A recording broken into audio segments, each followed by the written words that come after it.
Coming down in 3, 2, 1.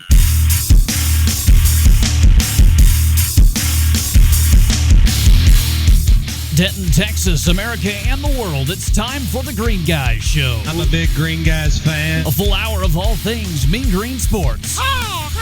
Live from the KNTU studios on the campus of the University of North Texas. We're surrounded by North Texas. Ladies and gentlemen, it's time for the Green Guys Show. There's not much that gets me more fired up. December 15th, 2019 was the last time that we had anything called the Green Guys. But that wait period is over. Ladies and gentlemen, welcome to the Green Guys Show. It is back. I'm Zach Babb. I am not really part of the show, if we're being honest, because this show is about UNT students having their opinions about all things Mean Green Sports. So, welcome, students. We've got Kevin Walker. What's up?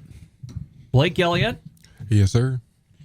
Cullen Brown. What's going on? And Anthony Council. Yes, sir. Welcome back to the Green Guys. Gentlemen, thank you for joining me here on this Monday evening. We are recording, and you'll hear it on demand, of course, wherever you can find your KNTU podcasts throughout the week. But a little bit of history. This show was a long-standing show live on KNTU every Sunday night for nearly 20 years. It started in the fall of 2003. It was led by one John Little, Sean Bass, and a couple other guys who I need to look up their names real quick because I don't have that great of a memory.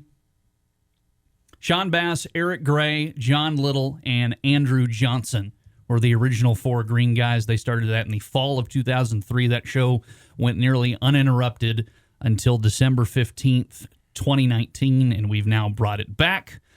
But let's jump right into things here because we are at the beginning of football season. North Texas facing off against Utep on the City of the Sun this Saturday. First, a quick recap, though, of the 2021 season. North Texas started off 1-6, was not that great of a start out of the blocks, but then went on a 5-game winning streak to qualify for a bowl game at 6-6, and then eventually lost the Frisco Football Classic to Miami of Ohio. But now it's a new year and some new faces to look out for, new players to be aware of, and we'll start talking about that Mean Green offense to get this show going here. And gentlemen, how this works is pretty much, if you've got an opinion, step in with it. I'm just kind of going to throw up grapefruits and see what you guys want to hit out of the sky.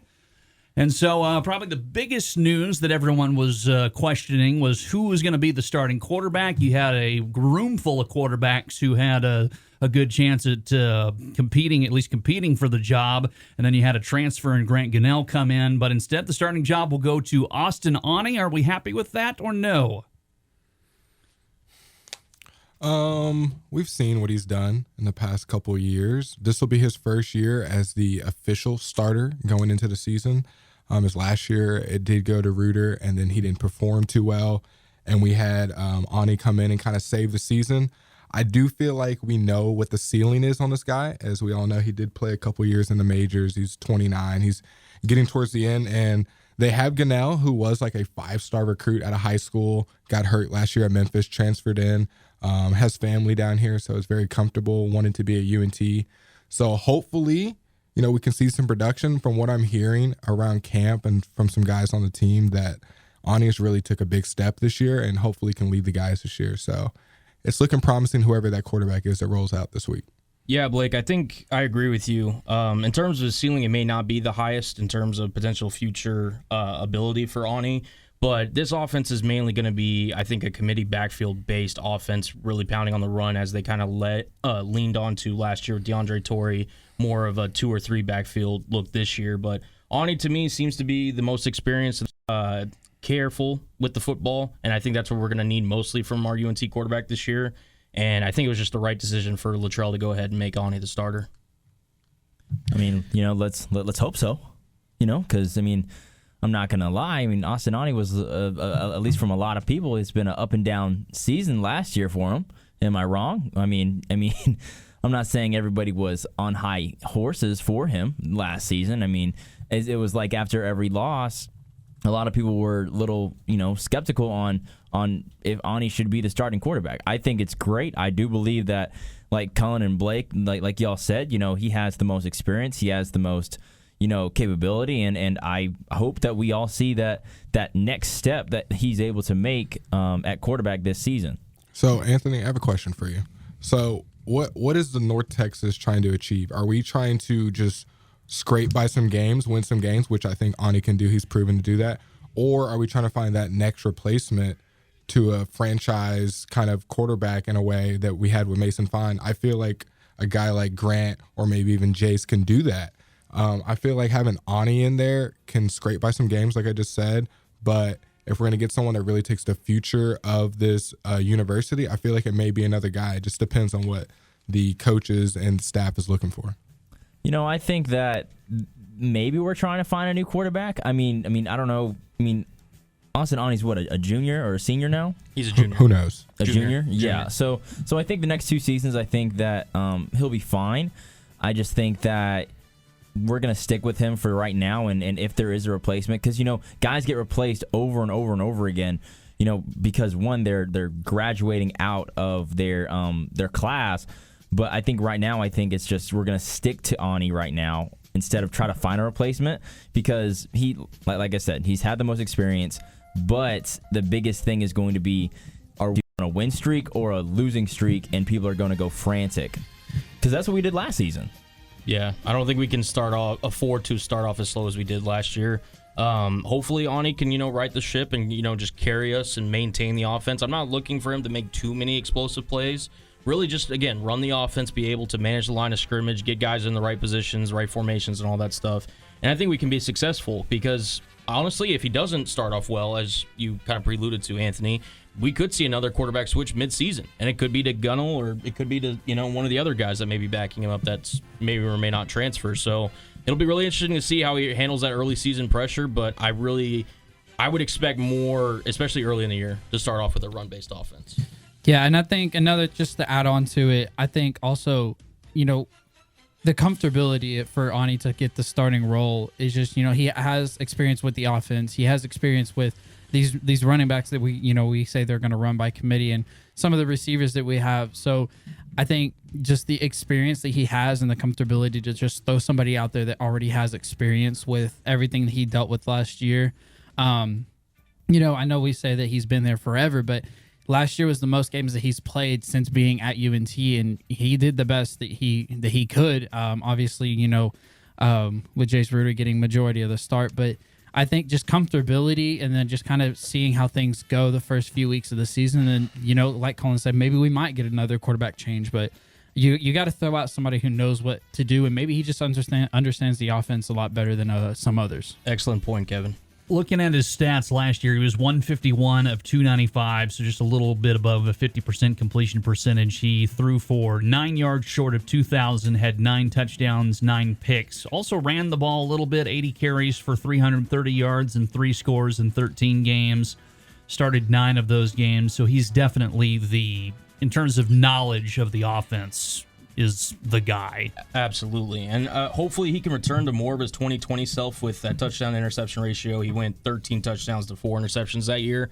As long as he just, keeps the ball, on the UNT, the Mean Green side, he's going to have a really successful season this year, as long as he does that. Again, not crazy too many plays, because I think we're not going to be asking him too much, but I agree with all y'all's sentiment that I think he's just the clear, smart choice for the starting quarterback job this year. So that's the quarterback spot. Everything else, well, not everything else, but how things kind of went last season, especially due to a rash of injuries. You really saw the running game taking over. North Texas has got a slew of backs. Is this one of the best running back rooms in Conference USA this year? Definitely. I think you can comfortably say yes, it is. I'll tell you this. I went to their scrimmage a couple weeks ago, and all I saw were running backs running all over the field. I mean, their running back room is so deep. It's as deep as a 12-foot pool. I don't even know who they're going to start at running back. I remember Luttrell saying that, someone asked a question about their running back room, and they're still trying to figure out who they're going to start at running back. I mean, you can really do a lot with that room because I think they're so dynamic. They're so, they have so much power. And I remember watching one running back, he ran like he was angry and, with a lot of power. And we've seen some of those running backs and how they play, right, Cullen? Absolutely. Oh, absolutely. Yeah. I mean, it's going to be a 3-man rotation to see who could potentially start the job. Akika Ragsdale. Apologize if I'm mispronouncing any of these names. Ikaika, excuse me. Io Adeyi. And then Isaiah Johnson. And don't forget who's back this year, but Oscar Adaway III, who missed all last season with the torn ACL. So you have 4 capable backs in that room. I was going to say, yeah, you got 4 capable backs. They're all sophomores, so they all got fresh legs. None of these guys have been going through too much. As we said, Adaway just came back from an injury, so he's going to be fresh. I think when you have your running back room as deep as it is, that's a great thing to have in college football.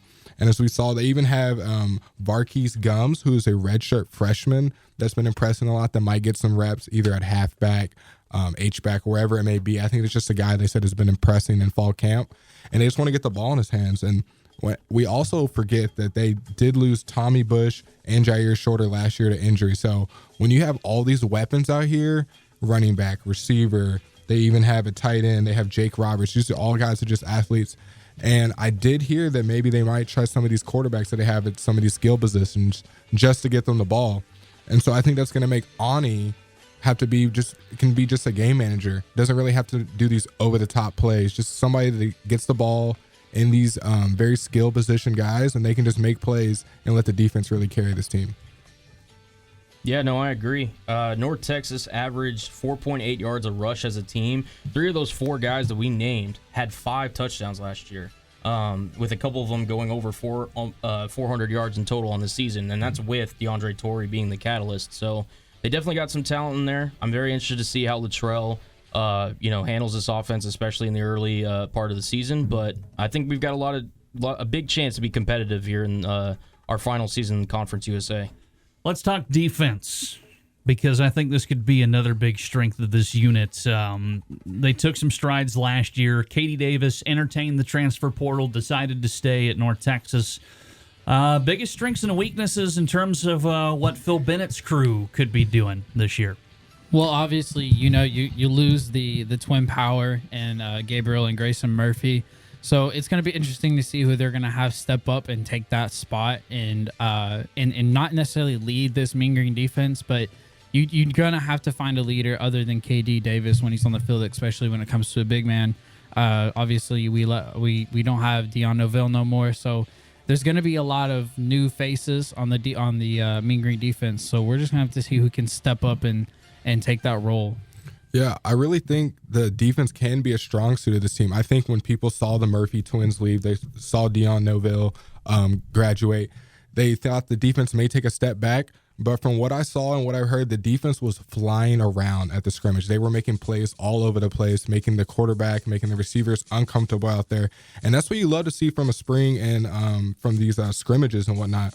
And not to say they also have, I think KD Davis may be the best linebacker in Texas in college football right now. And I'm glad that transfer portal did not work out and he's back with us. They still have Larry Nixon, Kenny Wood. They also have Deshaun Gaddy. So they've got some guys over there. Some new guys. This kid, Tom Trebe, he looks like he might be the next guy. DN, transfer coming in, went to Arlington Heights. He looks like he's going to be a guy. I heard he's making plays all over the place, and offensive lines are going to be fearing him this year. Yep. UNT returns 3 players that had more than 70 tackles last season. Those are going to be the guys that kind of lean on. You mentioned some of them, Katie Davis, Larry Nixon, and also Tyreek Davis. Deshaun Gaddy's easily the man leading the back end of the defense with 6 pass breakups last year. I think you guys said it best. The front 7 was the strength of the defense last year. How they retool and rebuild that unit in order to help them prepare for this year is going to be very interesting with maybe some of those new guys that you were talking about. Definitely going to be looking on that group, but with KD Davis's leadership, I think we're in pretty good hands, at least communication-wise. I will say they're only returning 62% of their team from last year. So who's going to step up and be that leader? Hopefully you would expect it to be KD Davis. But if he's not doing that, who else is going to do that? So that's something to keep an eye on this year. Anthony? Any thoughts to add? I mean, they put the cherry on top. I mean, the defense is going to be elite. I mean, there's really nothing else for me to say. I mean, All right. they really killed it. I mean, now the biggest thing is how they're going to play against some of these teams. I mean, I don't know if you guys have seen the schedule this upcoming season, but we're playing some of the same teams, obviously, because this is the last year that we're going to be in this conference before we move to the American. But I think that with Katie Davis, I think that they should win more of these games, and they should be getting a lot of sacks this year, which I'm very excited. Well, there you go. There's the first kind of offense and defense preview here on the Green Guys. You are listening to the Green Guys podcast, by the way. This first game against Utep that's coming up here. We have any early thoughts on Utep, kind of how they're looking? They're a team that's kind of like North Texas, trying to dig themselves out of a couple losing seasons. They went to a bowl game last year and won it, finished 7-6. So, they're riding high, expecting to take the next step as well. Any thoughts on Utep right now? I mean, Utep, you already kind of said it with them kind of being at the same level as UNT, but they did take that step. And we made it to the bowl game by, the skin of our teeth, but they won their bowl game and we did not. So, they're running a lot higher than we are. And we're going to, I think the interesting part about it is for last year, our first game of the season was, we played, not a very great team, and we put a good pounding on them, and we won by a lot. And it had a lot of hope, but... And then it was 5 straight losses. Yeah. And so right out the gates, you're going to get a tough challenge. And then right after that, you're going to SMU, and then you're just going to keep going and going. So we're going to find out what this team's all about very early. Yeah, I'm hearing it's supposed to be an absolute packed out crowd there at UTEP. They have sold all but 5,000 seats. Well, we're going to get those last 5,000, so there can be no more fans there. So we're making a Green Guys. By the way, the Sun Bowl seats 50,000 people, so there are at least going to be 45 in the stands.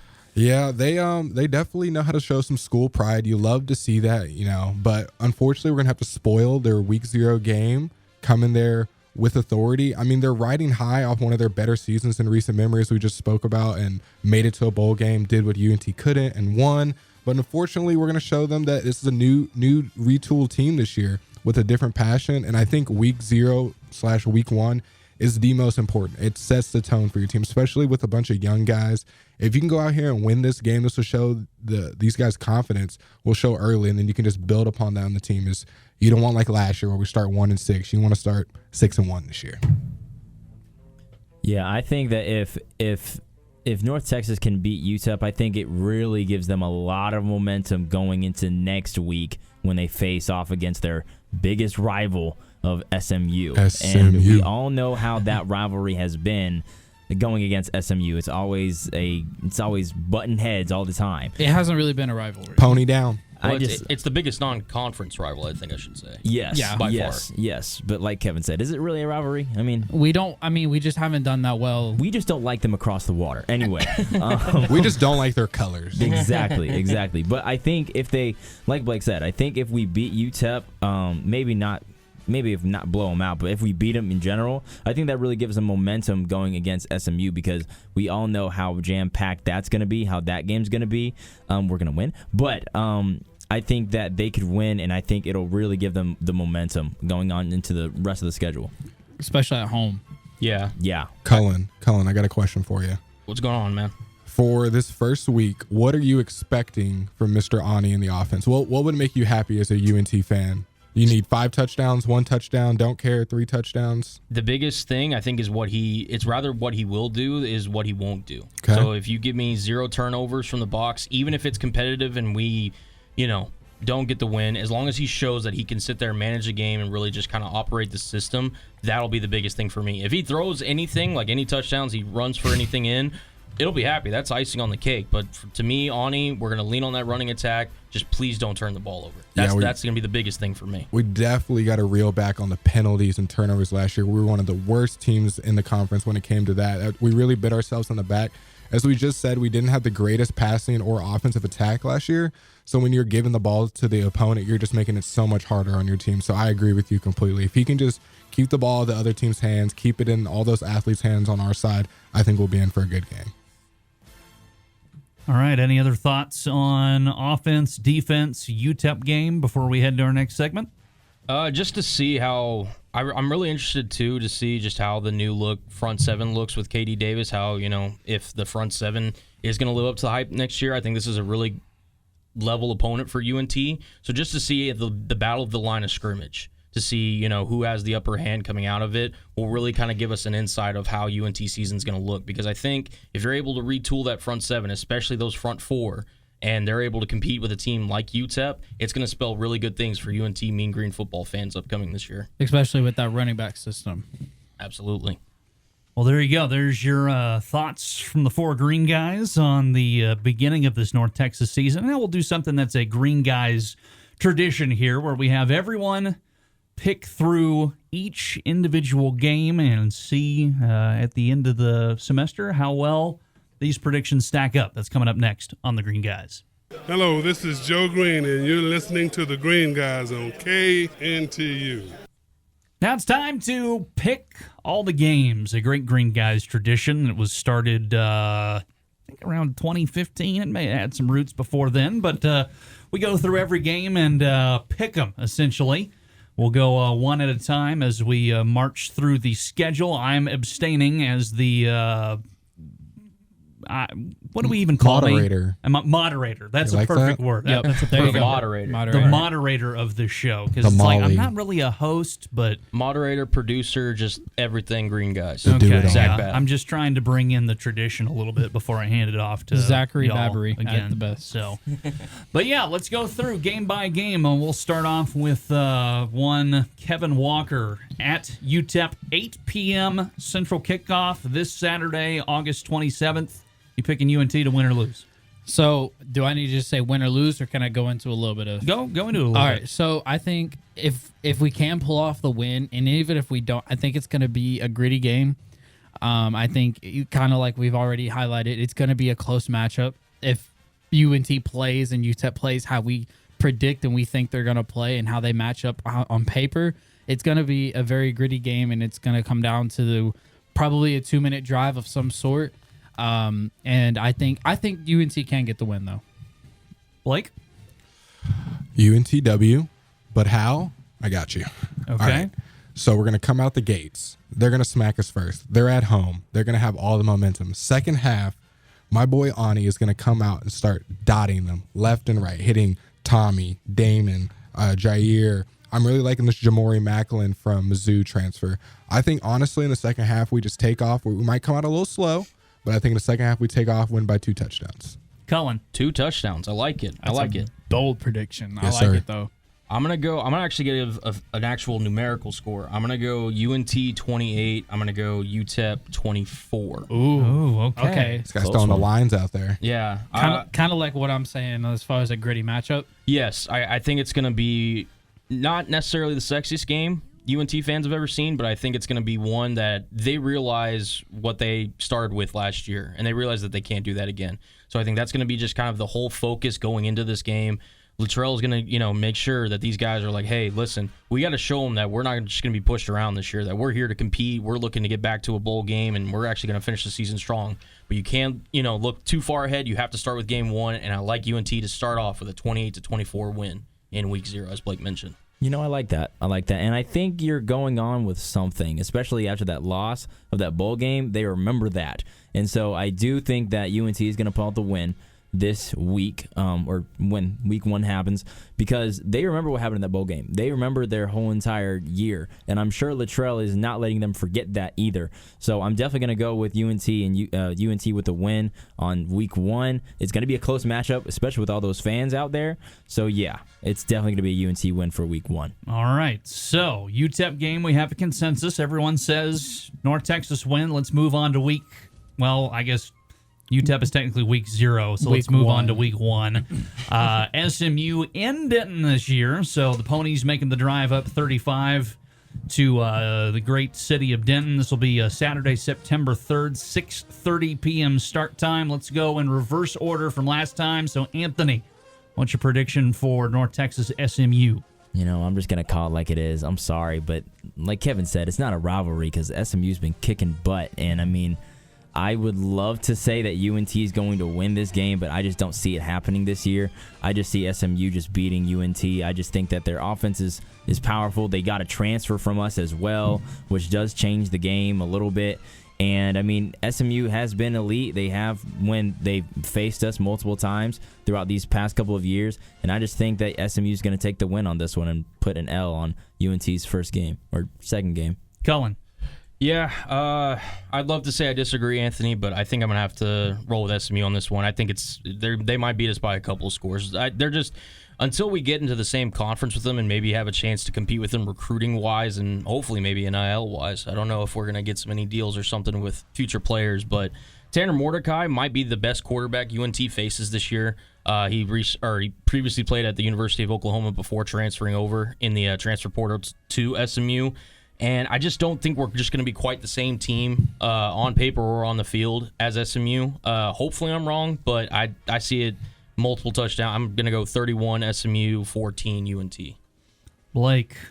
All right. Speaking of these NIL deals, do I need to roll some cash out there to get some guys in there? Because I'll do it. I'll throw my whole join the paycheck. Mean Green Scholarship Fund. I'll throw my whole KNTU paycheck that I haven't gotten to them so we can get some people. We need to talk to like Crooked Crust or something, see if we can get some NIL deals for these guys.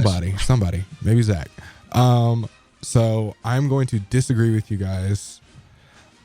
The last 5 games of SMU, they went 1-4. So I think, of course, yeah, they've beaten us the last couple times, but this time we will not lose by 3 or 4 touchdowns, but we will lose by 1 touchdown. It'll still be an unfortunate L, but I think it'll be closer than people think. All righty. So Blake says loss, and that'll send us to Kevin. So I kind of agree with Blake. But I think I don't want to view this as a negative, though. If we lose to SMU, it's not the end of the world. It's going to, theoretically, if we win UTEP, because if you don't beat UTEP, you're not going to beat SMU anyway. But if you beat UTEP week 1 and you go out and you do well against SMU, if you only lose by a field goal or a touchdown, then I consider that a successful game. Obviously, that depends on how the game goes, what's the stats. You're going to have to make sure you don't turn the ball over because their offense is going to take care of business. So you need to find a way to take care of business on your side as well. Get your running backs going. Make sure that your blocking's good. You got to keep your penalties low. I do think that UNT loses, but if by somehow they are able to win, because if we look back to last year, we played SMU early, and we played pretty good up until the first half. And after that, we kind of fell apart. So we might have some sort of blueprint as to what we could do. We have to execute that. If they do win, then this could be a huge win and could be a good monstrous season for UNT. But I do think that they will lose, but I think it will be a close game. And if it is, then that's a lot to take from that game. It'll be a good game. All right, so far we've got a full consensus. Everyone says we're beating UTEP. Everyone says SMU is beating us. So everyone stands at 1-1. Let's move on to week 3, September 10th, 6:30 p.m. kickoff at Apogee Stadium. The annual payday game is in payday for who we're playing, not us. Texas Southern comes to Apogee Stadium. Blake, we'll start off with you this time. You're switching it up on me. I wasn't ready. I don't know how I'm going to pick this one. Just kidding. It'll be an easy W for the Mean Green Eagles. Let's throw a score line out there. Let's go 49-21. I feel like this will be one to get our confidence and swagger back.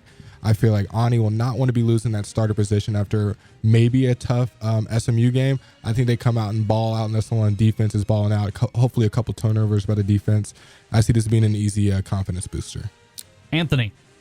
I think it's going to be a win for the Mean Green. The Texas Southern, they were 2-8 last year. I think it is going to be FCS school, by the way. Yes, I think they are going to win the war, but they're not going to win the Battle of the Bands because Texas Southern has a fantastic band also. Texas Southern does have a great band. Not lying there. Good thing the band can't play. Expert insight right there. Hey, when you come from a HBCU, you just know some things. All right, so we've got a win for Anthony as well. Kevin. I'm gonna go ahead and go. I'm gonna say UNT wins this one because I think they're gonna be riding on a bit of a high if they perform how I think they will, and I think they'll find a way to take care of business. It might be a gritty win. It could be a win by a lot, but I think by time Game 3 rolls around, we'll see how this game. We could probably be able to predict how this game's gonna go, but I think UNT wins. Cullen? Definitely one for the alumni and the UNT fans to attend to. I'm also going to roll with the UNT victory. I think I'm going to go, I like the 40 bomb. I'm going to go 42, but I think our defense is really going to show up that week. I'm going to go 42-10 UNT. Wow. Ooh, I Wow, like that. man. Absolute boomer. Wow. All right, so we're still at a consensus. Everyone's at 2-1. That moves us on to the fourth game of the year at UNLV. This is a UNLV team that was terrible last year. Reportedly, they've made some strides. Is it good enough to beat North Texas at Allegiant Stadium in Las Vegas, September 17th at 2 p.m.? Let's start off with Cullen this time. Thank you very much. So this one I think is going to be potentially one of the most competitive games for the Mean Green this year. Having to make that travel to Las Vegas, potentially playing a team that we're looking to be on the same level, if not ahead of, by next year and years to come. I'm going to roll with UNT on this one. I think it's, like Kevin said, it's going to be a little bit of gritty because I do think UNLV will be an improved ball club this year. I'm going to go UNT 27. I'll go UNLV 24. All right, let's go to Kevin. I'm going to take UNT as well, but this game's going to be, ironically, this one's going to be a pinnacle for the season because this is going to be the first of 2 away games, and this one's going to be all the way in Las Vegas. So it's going to be a little bit out of the comfort zone, and, I think UNT takes this win, but I do think it is going to be a close game. I think we're going to have a lot of close games this year, but I think this one's definitely going to be one of them. Anthony. See, it's a good thing I'm not a betting man, but if I'm in Vegas, I'm definitely taking the Mean Green on this one. I know a lot of fans who are going to be headed to Vegas for this game just to see North Texas take the dub on UNLV. So I'm kind of going with that, with what Cullen said. I'm probably going to go with maybe not a 40 ball, but it's Not for this game, no. What was your score for it? No, I said 27-24 for this one. I'll go 24. No, I'll go 27-14. Oh. All Yeah. right. Yeah. Okay. Okay. That leaves Blake. Well, y'all can't see this, but it's absolutely hilarious. Zach is like popcorning us, and so people are just getting caught off guard, not knowing who's next. So it's part of the funniness going on. But this game is in Vegas, so maybe a little bit of distractions in there. We know there's a lot of things to do in Vegas. Hopefully, the Seth has the boys curfew in, take care of business, get out. Is what I expect to happen. So I like your score predictions. I'm gonna go with 30 from UNT. Maybe 14 from UNLV. I like their team. They've made some improvements. They did play San Diego State last year pretty closely, who was a ranked opponent. So I think they do have some promise over there, but I just think the Mean Green will be too strong for them this year. All right, so we're still at a consensus at 3-1. This is the game I feel like could trip up our consensus. It's the only game that does not have an announced start time yet. It's going to be on Saturday, September 24th at Memphis, at the Liberty Bowl, against a local kid. Their quarterback, Seth Hennigan, went to Denton Ryan High School. What do you think of this road Memphis game? We'll start off with Kevin. This popcorn's really throwing me off. Really throwing me off. I think because like I said, I just mentioned before, this is gonna be the second of that road trip, and it's not gonna be a close road trip. It's gonna be a couple of states over. So we'll see. I think North Texas loses this game. I think they could, if they have a season. I'm going to keep, I'm going to hate saying the if all the time, but if they have the season where we think they're going to have at a 3-1 record going into Memphis, they might get a little comfortable and might need to get a little wake up call. I think they lose this one. Let's go, Blake. I completely agree with you. I really like this Memphis team. I feel like they've made a lot of improvements on the offense and defensive side. And like you just said, it will be a far travel. Vegas may have these guys just a little bit tired, maybe not ready to go when they go up there. And these Memphis boys are they're gritty. I'll tell you, if you go to Memphis, they're about their sports down there. So I think they'll be ready to play. I see this being a close one. I could see this one maybe going to OT, decided by a field goal. I'm going to go 27-24 Memphis. All right, Cullen. Yeah, I think you guys nailed it on the head. I mean, the quarterback from Denton last year, or excuse me, Kevin from Denton, who played last year, was 25-8 touchdown interception ratio. To me, Memphis is just a slight class above UNT in terms of just skill level and just overall talent. I'm hoping UNT can make it competitive, but moving to the AAC in future years hopefully will allow them to do that. I just don't believe this time around that they're going to be quite on Memphis's level. And on this little mini road trip, as Kevin mentioned, it's hard to sit there and say, hey, we're going to win at UNLV and follow that up with a tougher opponent at Memphis. So I'm going to go Memphis probably 35. I'll go UNT 21 on that one. Ooh, all right. And that leaves Anthony. Yeah, you guys just spoke for me, really. I mean, there's nothing really else I have to say aside from, the Denton kid, he's probably going to have a little bit of edge playing against UNT that is in Denton. And I really do think that he's just going to take over the game. I mean, the Mean Green are going to try their best. I mean, they may not have enough stamina after playing against UNLV and going up to Memphis, having 2 road games. I mean, Seth Hennigan, he had 3,322 yards and 25 TDs and 8 interceptions last season, which is a really solid season for him. And I just think that, like y'all said, Memphis is a gritty team. They've always been gritty. We see the Grizzlies all the time. But, Memphis has always been like that. And hopefully the Mean Green can try to pull out a win, but I just don't see it from them. I just think Memphis is going to take it. One thing we didn't even talk about, we do have Grant from Memphis, maybe on the sidelines, maybe starting at quarterback at that game. We don't know by that time. Maybe it'll be a little bit of an intimidation, maybe a little inside game. You never know. He's a dog. He's a dog. Let's see if he can maybe tide the turns on our side. I mean, that talk about a potential first game if that were to happen. Really. But I like it, Blake. I like the way you think. All righty, so the consensus remains intact, and that moves us on to the first October game of the year, FAU. October 1st, that is a 3 p.m. start time. We'll go in reverse order. Anthony, you're starting off now. We better win this game. Oh my gosh, we better win against FAU, especially how we played against them last year. I do believe that UNT is going to win this game. If they lose against Memphis, I think that they should have enough stamina, enough they should be sustainable with how they have played throughout this season at that point. So I do think UNT pulls out the win against FAU. Cullen.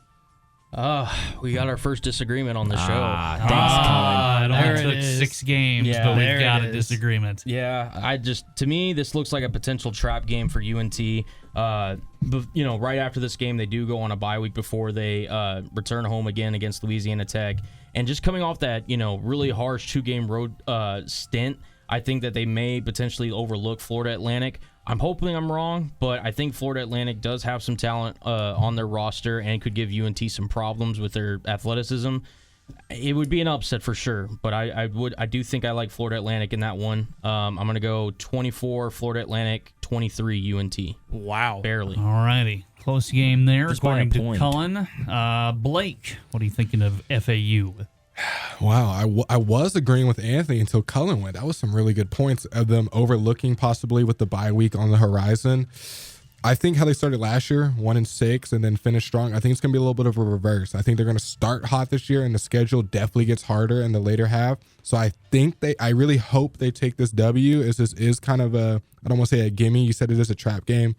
It is a game that they should take, hopefully comfortably, but I could see them losing this. I'm going to stick with UNT on this one, but come back to me on the later ones. It might not be the same fortune. All righty, and that leaves Kevin. I'm going to say that I do think that I think that they won't overlook the game. I think they'll understand the opponent that they have. It'll be their first game back and for about 2 weeks, and then they're going to have 2 home games, and that's with a bye week in between. I think that they could win Florida Atlantic, and then if I may start off with the next order for LA Tech. Go for it. La Tech, as they prefer La Tech over there in sorry. Ruston. No, I just know these things because I've been to Ruston many times. La Tech. I think they lose. I think they lose the La Tech game. Okay, so we're starting off with a loss to La Tech. We finally have some disagreement, by the way. We've got 2 4-2s and 2 3-3s. Kevin says L on La Tech. Cullen, what do you got for Louisiana Tech? So me and Kevin, I guess, are polar opposites on this because I got them winning that game. I think the bye week will help, and I guess it just kind of, whatever storyline you believe is just going to be kind of the opposite because I think with that the previous loss before the bye week, it's going to force Luttrell to kind of get in there, get into his guys, especially with the extra week of preparation, and really, lock in and get them ready for this game. I do think that it will be another close matchup, but I think, again, the fact that it's at home will provide them a little extra energy that they may not have had if they had to go on the road. So I am going to pick the North Texas Mean Green to win this game. I'll go 28-21 UNT over La Tech. All right. Let's go on to Blake. Louisiana Tech. Back with the popcorn. Yep, back with the popcorn. I see this being a L, unfortunately. La Tech, that's pronounced correctly, right? Okay, yeah, La Tech. Not LA Tech or La Tech, whatever. I feel like this is always a great game. It's always a good rivalry game, especially because it's at home. This will be one of the games where there's a lot of fans in the stands. La Tech loves to get rowdy. I remember when I was a freshman, their football players were literally taunting at the stands of the student section. So this is always a gritty game. I feel like this one will be a little bit higher scoring than my other two friends have said. I think this will be in the high 30s, maybe even low 40s. And I see La Tech probably getting a field goal or a touchdown win, unfortunately. All right, that leaves Anthony. I'm sticking with Cullen in this area. I'm going with the Mean Green taking the W on this one. I think after the bye week, I think they'll be rejuvenated after being on the road and after just taking a chill pill a little bit, and I think that they'll be ready to take La Tech and they'll be able to either play the run game very well because, like we said before, they have a deep running back room, and I think that they'll just run the ball hard, and I feel like it's going to be a close game, like Cullen said, but I do think that the Mean Green are going to take the dub against La Tech, especially at home, and we all know how those fans are at home for sure. All right, so I'm going to stop doing a little bit of popcorn here. We've got 4 and 3s for Kevin, Blake, Cullen, and then 5 and 2 right now for Anthony. And that takes us to the game that everyone has circled, especially in San Antonio after last season. UTSA in the Alamo Dome, Saturday, October 22nd. That is a 2:30 p.m. kick. That is the second game coming off of the bye after La Tech. Kevin, the hated Roadrunners, what do you say? I think UNT gets the better half of UTSA again. Write it down, take a picture, send it to them. Wow. I think they get the better half of them again. I think, what UTSA was able to do last year is nothing short of exceptional, especially with a Conference USA team. They were really close to being ranked. That's almost not, unheard of where Conference USA sits. And I think that it's going to be a close game. We're not going to walk in there and sweep the floor, nothing like that. But I think that we'll be able to hold our own, and I think that we could I think this is going to be a really exciting game. I think this could be a game where where UNT wins on a game-winning field goal, maybe a game-winning drive. I think this game's going to be one you're definitely going to want to attend. But I think UNT gets the better half of UTSA again. I think we have the blueprint. Blake. Wow. I'm going to disagree. I think UTSA has had this game circled literally since the moment they lost. I think this has been circled on all their calendars. I feel like this will be their Super Bowl. They want to win this game so bad because they know that we spoiled their perfect season last year. So I feel like at least in the first half, they're going to come out and play smash mouth football, try to run the ball, just take advantage of our maybe weaker D-line from past seasons. So if we're able to stop that, put some points on the board, I think it could be a game where we could win. But if I'm being realistic, I just feel like we're already going to have a couple wins on our belt. We might be maybe need a little bit of reality check at that point, depending on how the season's going. But I see UTSA coming out with this win by, I think it will be a close game. I think it'll probably be decided by a touchdown. And since they are at home in the Alamo Dome, I think the Roadrunners take this one. Cullen. Yeah, Blake, I tend to agree with you. UTSA does return starting quarterback Frank Harris, and they've been a really consistently well-recruited football program with their head coach Jeff Trailer. This is a game that could be potential one of 2 bowl games from this year because they're going to have this game circled on their calendars, ready to get after it. And I think they're going to have revenge on their mind. We know what happened last season towards the end of the year with this team, and they're not going to let that happen again. I'm hopeful that UNT could, potentially play them close, but I'm looking at another high-scoring game. I think UTSA's they're ready. I think UTSA will win 42, UNT 28. Okay, and that leaves Anthony Council. Man, I'm glad I went last because you guys were going at it. I was just like, I don't even know which one to pick because this is such a hard one because, like you guys said, UTSA has had this one circled right when their season ended. Really, when the schedule came out, they probably had this game circled. Geez, man. Okay, I'm just going to flip a coin. Okay. Heads UNT, tails UTSA. Insider. Everyone drum roll, and the result of the coin toss is... Well, UTSA is going to take the win. Alrighty. On this game. They're bringing basically everybody back. They had the game circled on their calendar. And like Cullen said, they're bringing back their running back. They're not running back. They're bringing back their quarterback. Which says a lot. Especially the amount of yards that he threw for, and it was a perfect season until UNT spoiled it for them. So we'll just see how it goes. It's going to be a very tight-knit game, but I think UTSA takes the win.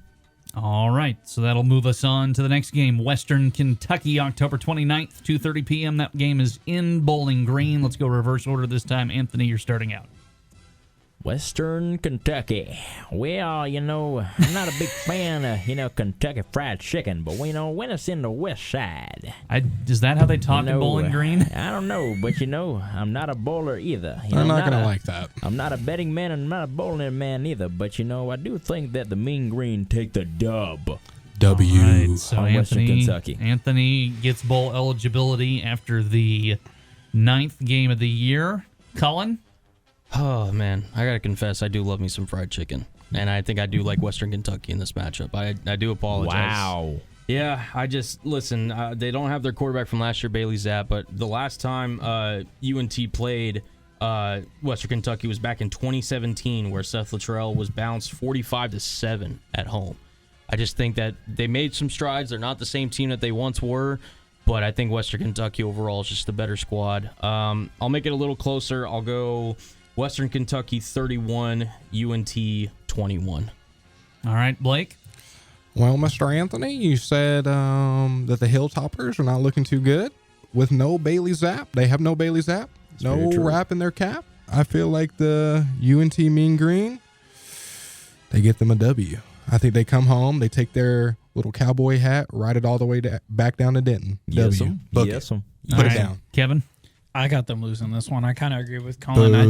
I think that this game is going to be a tight matchup, maybe, but I still think WKU, especially with the season they had last year, even though you don't have a quarterback or you don't have the quarterback you had last year, you have players you're bringing back. You have a really good offense that obviously works. So I think WKU gets the better half of the Mean Green on this one. All right, that'll bring us along to FIU November 5th, Saturday, one of the final 3 games of the season here. FIU not good last year, new coach this year.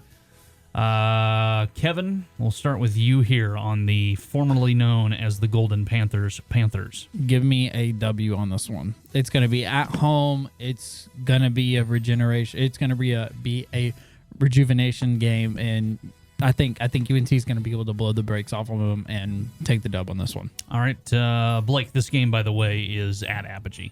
Go ahead, Blake. It doesn't matter if it's at Apogee, at FIU, in my backyard, on Madden. This is a W. Put it in there. Cullen. 50-0 UNT. Wow. Goodness. Cullen has spoken. Yeah, I don't think I need to. This is Florida International University is one of the best. I would say it's a very favorable location, and from what I understand, what's good about they living got in Miami? Yeah, I mean, listen, and UNT will look good, regardless if they're playing like Blake said, wherever they're playing, because they're gonna mop the floor with this team. I don't expect it to be close whatsoever. At least they can get some nice beach picks all in Florida. So is 50-0 your actual Kevin, lock it in? Kevin, I didn't stutter. Lock it in. I didn't stutter, Kevin. Send it to DraftKings. Wait, hold on. Anthony. Hold on. Is it 50-0 without any interceptions by Ani? Ooh. He could throw 3. We'd still win 50-0. That might be the game where he gets like half his season touchdowns. Okay. I'm not even kidding. Okay. All right. Okay. It's going to really suck if we lose this game. We're going to look dumb if we lose this game. Write it in Sharpie, 50-0. All right, Anthony. Yeah, put it on a sticker or something. UNT's gonna take the dub. Maybe not 50-0. I mean, gosh, give them some credit. At 49. least. They are a football team after all. I mean, really. I mean, like 50-3, kick a field goal or something. I mean, Listen, what the team that they put on the field last year is that could be easily mistaken for an FBS school or FCS school. Oh, sweet mother of peanut butter. It looked like Aubrey at that scrimmage we saw. Oh, sweet. Have mercy. Okay, well, yeah, I'm going UNT taking the dub with this one. They're going to be chilling in Miami, All right. The next up is one of the two favorites to win the conference, depending on which poll you look at, between UTSA and this team. UAB, Saturday, November 12th. It is in Birmingham, Alabama. Anthony, actually, let's start with Cullen this time. He's got the hot takes, it seems. Cullen. Apparently, North Texas and UAB at Birmingham, November 12th. If this was at home, I would like UNT chances more. I still think UAB is just the better program. They are on a 3-game winning streak dating back to 2018. I just don't think Seth has the horses this year. I'm gonna go 28-17 UAB. All right, Anthony. I mean, what do you mean? He has like 4 running backs, back there. I mean, I think So they're going to be tired after 50-0. Let me tell you. Barring any injuries, we hope and pray no injuries. But this is going to be the end of the season, so we do have to keep that in mind. That's very true. And I mean, if they are getting ready for a bowl game, I think UNT does win this one. I think they take the dub against UAB. I mean, I know.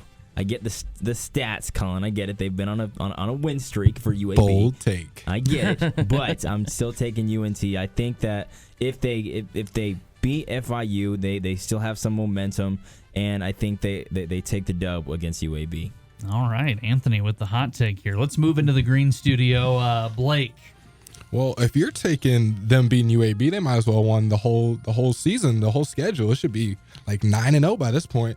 But this is an L. This is an L for sure. I think they could still make it interesting. It is. They are going to be at Birmingham, so you're not going to have that home crowd behind you. So I think this game, they did beat the brakes off of us last year, 40-6. So it was almost like that prediction we gave for the last game. So I think instead of 6 points, we score 16 this time. Bold prediction for an L. So Blake says loss, and that leaves Kevin. Yeah, so move over, Cullen. Anthony takes the hot seat on this one. I don't know anybody in their right mind that would take UNT over UAB on this one. I just don't see UNT getting the better half. Even if they do beat FIU 50-0, they will get an extreme reality check when they walk into Alabama for that one. It's not going to be pretty. I think they'll lose by a good margin on that one. All right, and so that leaves one final game. The season ender at Apogee Stadium. What are our records at right now? Oh, you want to say records for this final game? For this final game, we've got Kevin at 6-5, Blake at 6-5, Cullen at 5-6, and Anthony at a pristine 8-3. Anthony, I pray they play as good as you hope they at are. me go. All righty. So that leaves the Rice Owls at Apogee Stadium the Saturday after Thanksgiving. Let's start with Blake. Oh, I'm so excited. This is always a good game. It's just so entertaining to watch them play the Rice Owls because Rice is so smart. They got all this academics going on over there. I guess they have a football team as well. UNT will take care of business. That gets me to 6 wins, correct? That gets you to 7 wins. It gets me to 7 wins, so bowl eligible. Bowl eligible. There we go. That's all we needed right there. That's going to be, I'm saying 40 bomb right there. Another 40 bomb. Rice has had one of the one of the not better defenses, for lack of a better words, in the last couple of years. So I say 40 to like 21. UNT wins, gets in their bowl game, and then loses. All right, more hot takes from Blake. Wow. Okay, Kevin. Academics, UNT is going to walk in and school them. UNT is going to take the win on this one, and then I'm going to go further. UNT is going to see UTSA in the bowl game, and even though I got a lot of got a little trashed on because I took UTSA, or I took UNT over UTSA in the season, UNT will lose to UTSA in the bowl game if they do see them. That is my prediction. Lock it in. Okay, all righty. And that leaves Cullen and Anthony. Let's start with Anthony, because Anthony's just very anticlimactic right now at 8-3. Thank you. Well, these birds are going to be battling it out. Oh, man, it's going to be a tough one. Not really, because, I mean, UNT's going to take the dub, and they're going to walk all over those owls and just claw the eyes out of them. Cullen, you look so scared when I said It's getting real graphic over there in that studio. Anthony's That's a a bit very, much. very visual talker. It's a Let's bit put it much. that way. Could have just said 50 bomb. Maybe 60, but no, I'm not going to give it that. I'm not going to go that far. I'm about to say, have the courage of your convictions, my man. I mean, hey, you said 50, but anyway. So I'm definitely going to say Mean Green take the dub against the Rice Owls. It's going to be an easy win. They're going to walk in. You're going to eat their grits and eggs and walk out of there and just be chilling. All the breakfast food. That leaves the most climactic final prediction here for Cullen, because he's sitting at 5-6. So, does North Texas win Game 12 and qualify for a bowl, or are they sitting at home in December? Cullen Brown. Man, I really hope we are. But I think that after this game, because not only is Luttrell probably may or may not be on the hot seat towards the end of this year, the Rice Owls coach, Blumgren. Yeah, Mike Blumgren. Mike Blumgren might also be in the hot seat. So I think this is going to be a lot closer of a game than people realize. We may have a different quarterback at this point. The team could look totally different. But based on what I'm looking at, I think UNT might come up short in this one. I think Rice. Oh, man. Rice is going to come in there, and I mean, this would be a very, very controversial take, but I think Rice could potentially upset UNT 24-21. And thus, in my opinion, I don't think UNT football will be bowl eligible this season. Cullen with the hot take going against the grain. Call Cullen the pessimistic one in this group. Good gracious. You said that studio's cold over there. It's hot over there. Yeah, They it's got hot. some hot It is. takes over there. Anthony, so you got Anthony going 8-4. No, and 9. then- I think it's 9-3. 9-3. 9-3, yeah. 9-3, and then you got Cullen going no bowl game whatsoever. 5 wins. 5-7. Yep. I think it's pretty safe to say they did not cheat off each other's paper on this one. Yeah, not at all. What about you two? You both finished 7-5. Yeah, we were cheating. That was the pregame. Yeah, I'm going to say, what's going on? It was over the there? energy drink. I was What's going going on on? Blake's notes a little bit. Okay, so that's what it ends up being. Kevin says 7-5. Blake says 7-5. Cullen says 5-7. Anthony says 9-3. We'll see if those predictions come true. Coming up, a little bit of volleyball and soccer talk here on the Green Guys. This is head coach Hayden Fry, and you're listening to the Green Guys.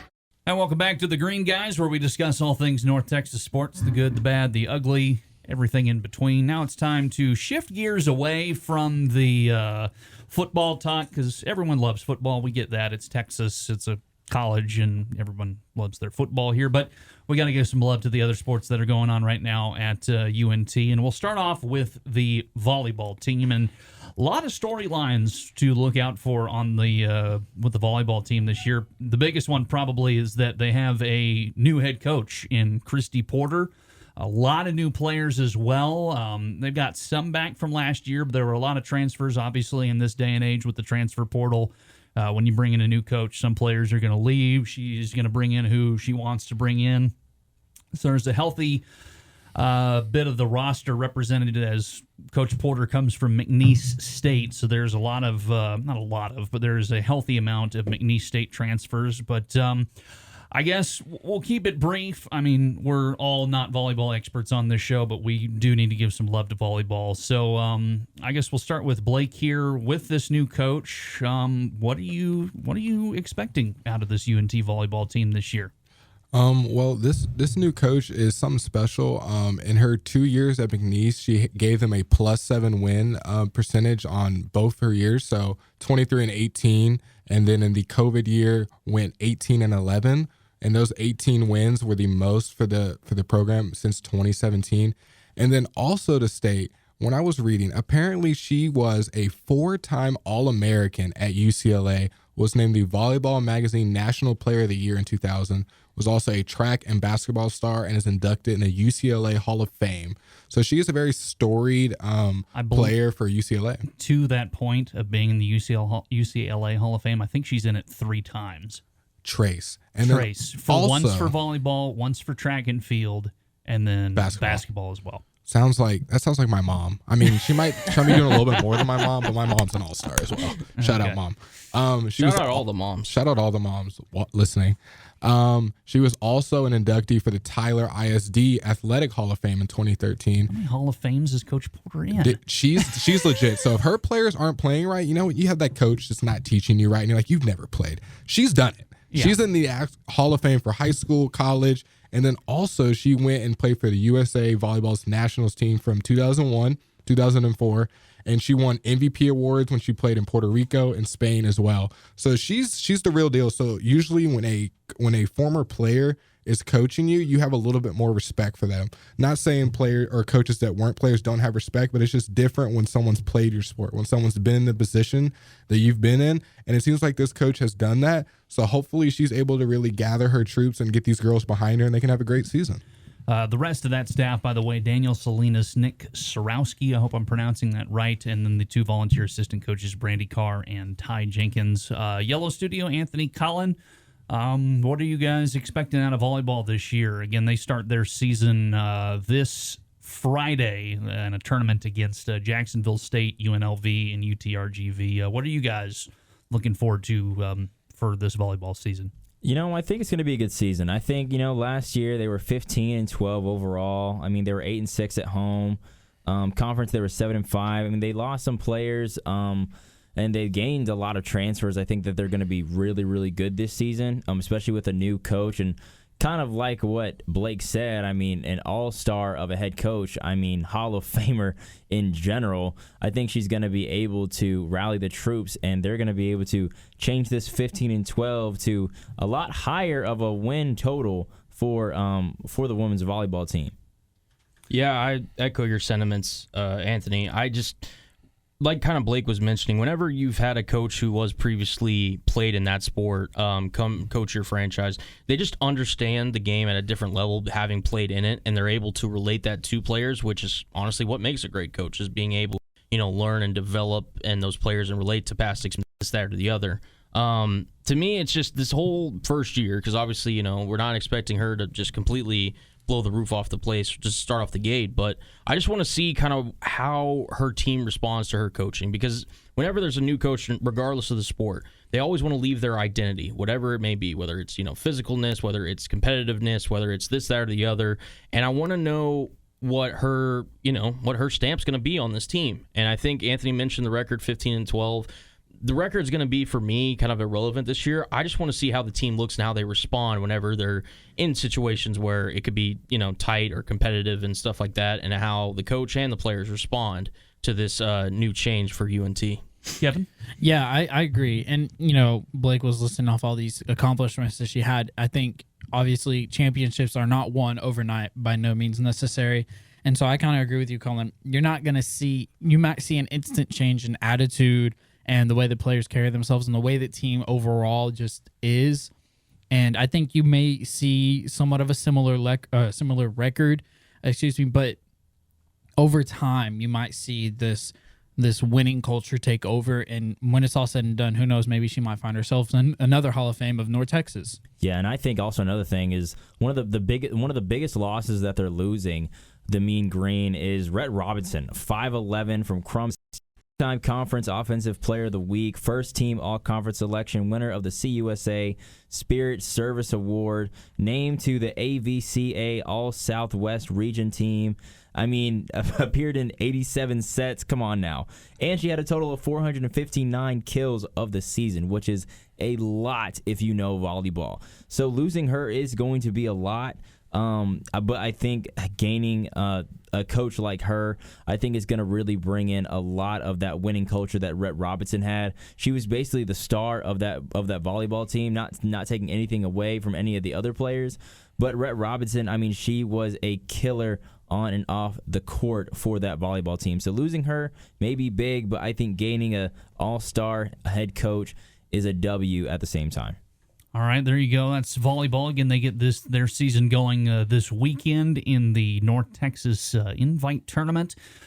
Looking at soccer, soccer has got their season underway. They have played 2 games, and it has not even been close. Welcome to the John Hedlund Soccer Empire, as I like to phrase it. They opened up their season with a 5-1 win over Abilene Christian on Thursday. Followed that up with a 4-0 shutout against Oral Roberts on Sunday. So they are 2-0 to start the year, outscoring opponents 9-1. And who has been better but Kat Burnell so far? She had, I believe it was 11 shots on goal, set a freshman record for shots on goal in a single game. Didn't score, believe it or not, against ACU, but then came in against Oral Roberts and scored a hat trick. So, Don't you mean cat trick? Cat trick, excuse me, Cullen. You were very correct. The cat trick from Kat Burnell. So all things good in the John Hedlund Soccer Empire to start off this season.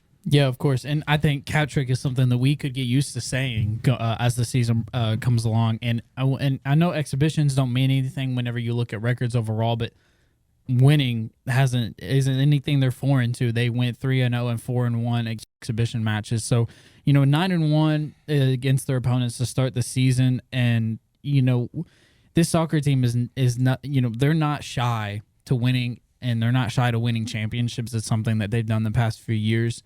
So past 2 decades, really, almost 3 decades now. Yeah, this is John Hedlund's 28th year at the helm. 0 losing seasons. 0 losing seasons. So it's not anything to be shy or to think that they couldn't do again this year. Just sit back and relax and watch the show. Definitely attend these games. It's going to be electric. Yeah, I think when you have a roster like they do, they always bring in young talent.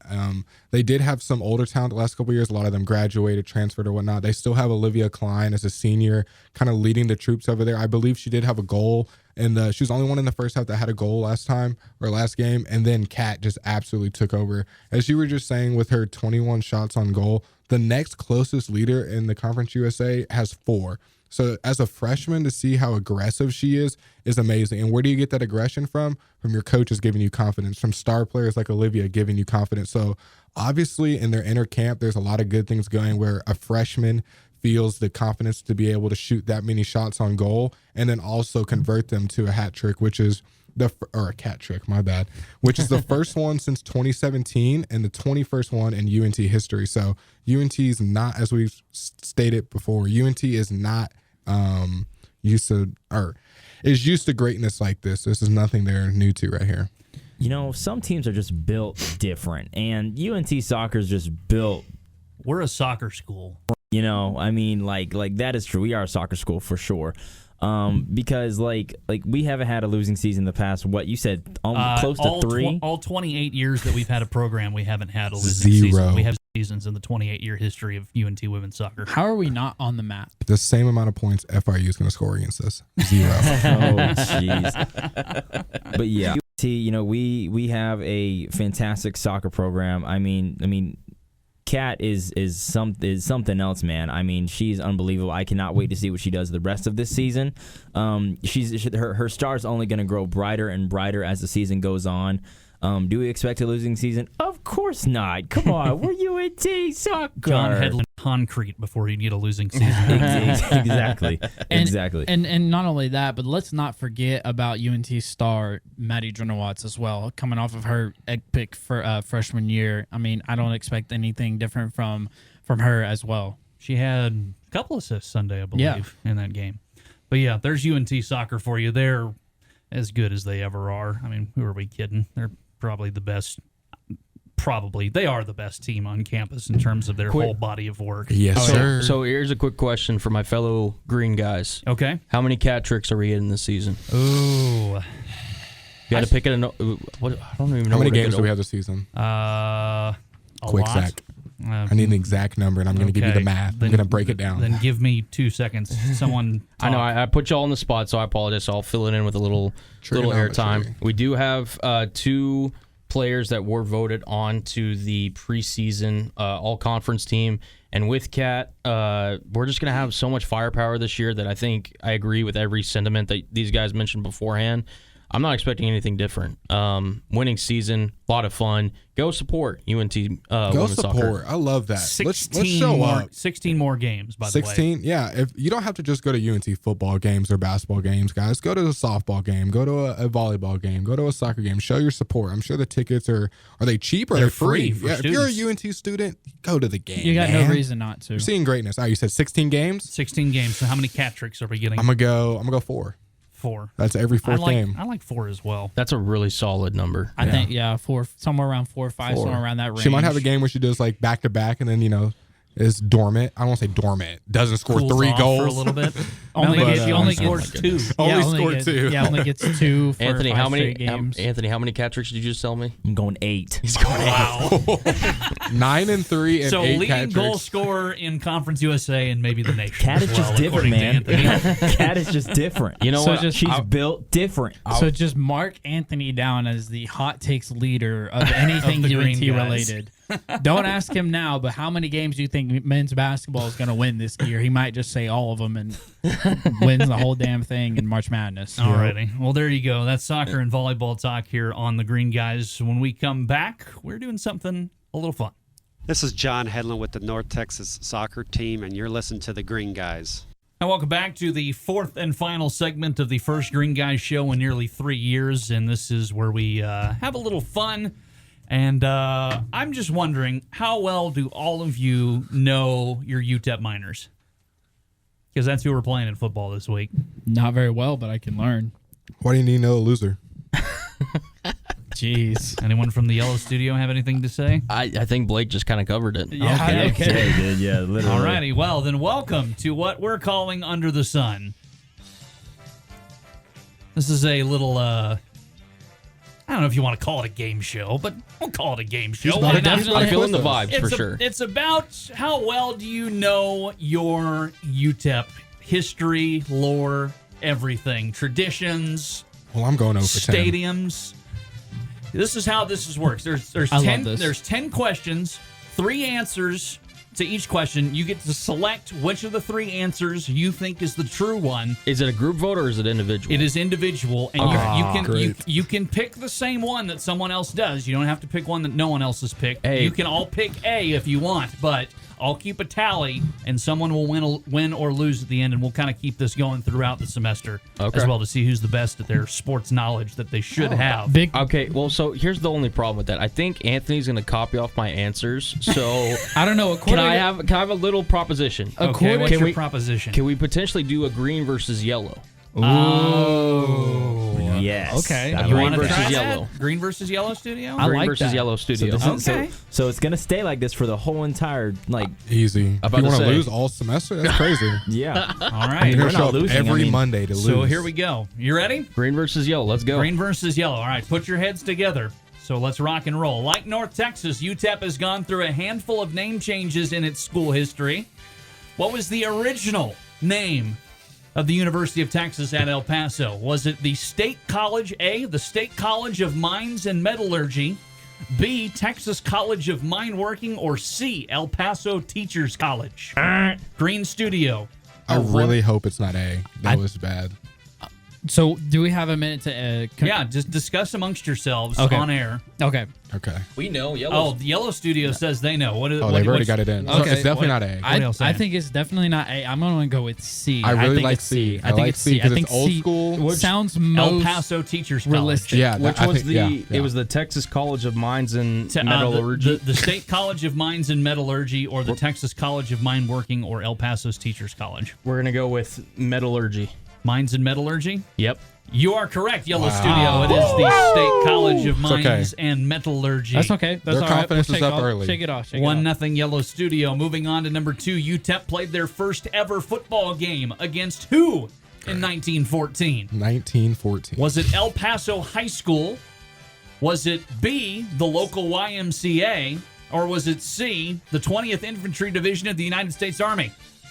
Wow. This feels like a trap question. I think it is a trap question. All right, Yellow Studio, you answered last time. You answer first this time. Okay, just say the answers one more time. El Paso High School, Okay. the local YMCA, or the 20th Infantry Division of the United States Army? Anthony, you like one more than the other? Because I have one that I kind of think it might be. But which one do you think? Well, go with that one. Go with your gut. So you have no idea. I have no idea, but It would be really weird if they played a high school. I'm going to go C. I'm going to go the Army. 20th Infantry Division of the United States Army. That's what the Yellow Studio says. Green Studio? Just for clarification for the listeners, we cannot see. There is a large room between the two of us. We cannot see what they are doing nor can they see us. Yeah. We are going with C as well, though. Okay, the 20th Infantry. Both of y'all are wrong. Wow. It was the Yay. local YMCA. No. local I Y. need. How do you get away with that? I need an ESPN 30 on 30 I was just gonna for say, that. good How that Lord. happened. In my 1914. We won, right? This is UTEP. I know, UTEP. but I'm talking about at the YMCA. We won that game, right? Well, it was We're UTEP. the- We're not wait, we. wait, It's not we. You so tap. we're Okay, so okay, are okay, we okay, YMCA or Kevin's UTEP? green turning a YMCA. little orange and blue All right. over there. So the score after 2 questions, still Yellow Studio 1, Green Studio nothing. Moving on, UTEP played football at what stadium prior to the construction of the Sun Bowl? Was it A, Kidd Field, B, Bro Stadium, or C, Mines Field? Okay, C is too obvious, honestly. I don't know anymore. C is too. I like A. I like Brofield. There's no way. YMCA What's YMCA was kind of Brofield? like off of the top of I didn't even expect that. So C is like too I'm gonna obvious. let you make the call this time. Oh, Okay, C is too obvious. What was A? Kidd Field. I like Kid Field. What do you think? I like it. We're locking in A. Yellow Studio? I think we're gonna agree. I think it's Kidd Field. We're going with the kid. You're both correct. It is All right, indeed let's go. Kidd Okay, Field. okay. Your score, Yellow Studio 2, Green Studio 1. Got some points on the board. Number 4, like other schools, UTEP has its fair share of traditions. Which of these is a UTEP tradition? The pickaxe races, where students chase each other around with foam pickaxes in a battle royale type match. It sounds violent. Is it B, calling the miners? Students scream like they're falling down a mine shaft during every kickoff. I'd hope not. Or is it C, Gator Camp? Students take a live alligator from the local zoo and hide it in a faculty member's office. Yeah, Why do I- that sounds okay, fun. That sounds insane, but it kind of sounds like a trick. Like it kind Let's let them answer. I think I know the I answer think- to this one. Yellow, what do you guys got? Okay, just one more time. I know we got to repeat the answers one more time. I'm like, the pickaxe races, where students chase each other around with foam pickaxes in a battle royale type match. okay. B, calling the miners. Students scream like they're falling down a mine shaft before every kickoff. Or C, Gator Camp. Students take a live alligator from the local zoo and hide it in a faculty member's office. One of these is true. I think we're gonna go Anthony. I like. I'm going with the pickaxe. Pickaxe races. Students Yes. chase each other around with foam pickaxes in a battle royale type match. Green Studio, what's your answer? That's what I was thinking. Are you thinking something different? If you think it's something different, let's go. I'm with thinking it's either A or it's got to be something off a wall. I think it's either A or C. You're not feeling B? I don't think it's C. I don't think they get away with putting a gator in a teacher's office. I don't know. That's kind of that's really risky. I was leaning towards A, but the battle royale was throwing me off. I know they do the pickaxe. What thing. was it? What was B one more time? I'm sorry. Calling the miners. Students scream like they're falling down a mine shaft during every kickoff. I think it's A, but we can go with B. I'm cool. Whatever one you're feeling. Let's go B. Let's go B. Gator Camp. There's no What? way to get away with that. Students take a live alligator from the local zoo and hide it in a faculty member's office. Is I'm it the gonna same pick- student every year? How is he like? How are they not kicked out? I don't I'm not ask doing the that. questions. I just read the UTEP website. So Oh, good is Lord. it the teacher that they like or they don't like? I'm assuming it's got to be the two. It's got to be fake news. there's a lot that I don't know about that, but it's on the website, so it's true. All right. That's why Anything they're you bad at read football. on the internet is true. Remember rock that. with it. That's an Abraham Exactly. Lincoln quote. Number 5, another since can't talk. Exactly. 5, another since discontinued UTEP tradition was Oh, boy. called the Burrito Bomber, Oh God. where a student would launch actual burritos into the stands at UTEP basketball games. Why was this tradition discontinued? A, he hit famous coach Don Haskins in the face with a burrito, fracturing his nose. Was it B, he poured sour cream on an opposing player, prompting a lawsuit from the visiting school?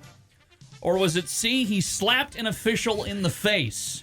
It's not C. There's no way he got that close. No Number way. 5. Question 5. Someone answer. Oh, he definitely slapped a referee. You're going to slap? Oh, I don't. Absolutely. I like sour cream. I don't know. I don't know. I definitely believe Okay, all right. Anthony will go with you, but He slapped an official in the face. So Yes. I believe that okay, one. was the burrito? I'm just taking the wildest thing now because, Was the alligator thing kind of threw me off. okay, hold on.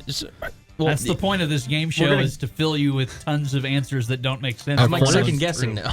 I thought this was a fill in the blank. You had that pause. At Yeah, the you did have a I was large like, pause. oh god. Are we going with sour cream? I saw your face light up. I when that mean, came up how there. does your face get fractured? I mean, is the burrito frozen and you're just tossing frozen burritos? But Yeah. I think which one was the sour cream one?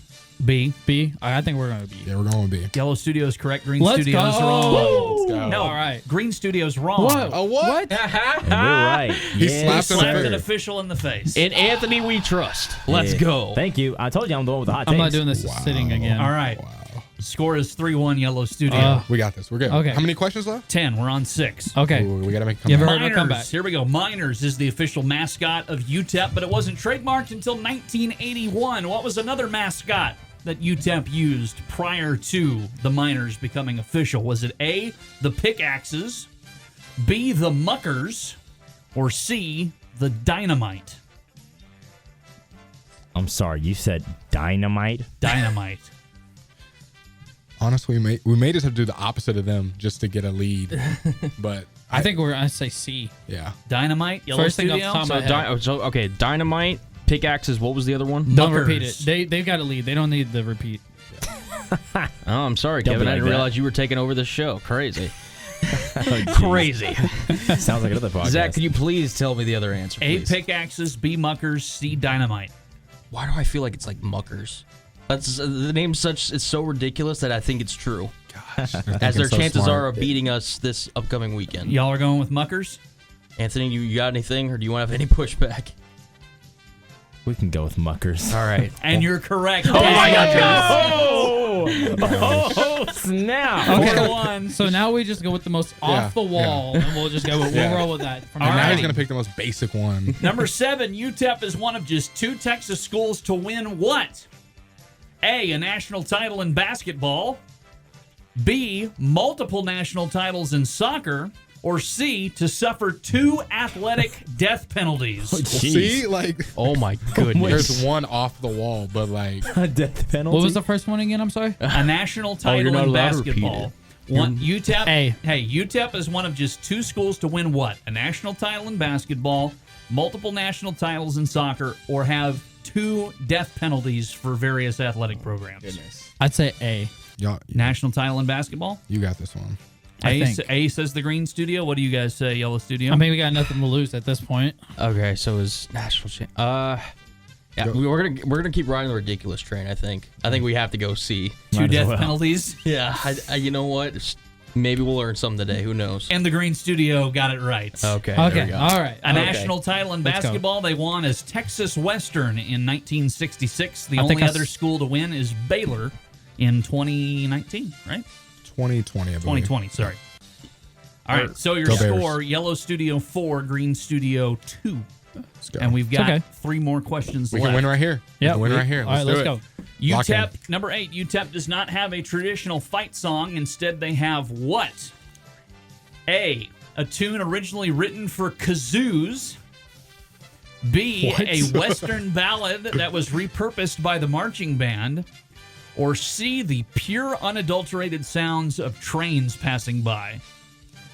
Let them go first. I'm See what they sorry. say. You said So hold on. So there's UTEP trains. Trains? UTEP does not have a traditional fight song. What do they have instead? A tune that was originally written for a chorus of kazoos. B, a Western ballad repurposed by the marching band. Or C, the pure, unadulterated sounds of trains passing by. I don't think it's trains. I think it's. Oh my god! I think the student section actually, or the band came up with it. I think that's what I'm going to go with. The band came up with it, you think? I think. The Western ballad that was repurposed by the marching band? I believe so. Okay, Green Studio.